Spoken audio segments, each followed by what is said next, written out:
Согласно Законот за заштита на населението од заразни болести, од среда 29 мај ќе се спроведе ларвицидна дезинсекција, која има за цел уништување на ларвите на комарците, ја и го спречува ширењето на заразни болести.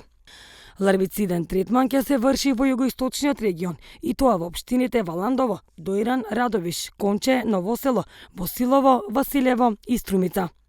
Во среда на подрачјето на општина Валандово ќе се врши ларвицидна дезинсекција на површина од 8,1 хектар од 9 до 11 часот.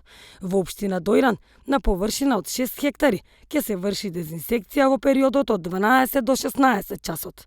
Во Радовиш дезинсекција ќе се врши на површина од 3 хектари од 12 до 16 часот. Ларвициден третман ќе се врши и во општина Конче во периодот од 9 до 12 часот. Собствениците на пчелни семејства да преземат соодветни мерки за заштита, односно да ги затворат истите во најавениот временски период. Граѓаните што одгледуваат пчели потребно е да ги преземат потребните заштитни мерки за време, но и по третирањето на подрачјето. Доколку временските услови се неповолни, дезинсекцијата ќе се изврши кога временските услови ќе бидат подобрени.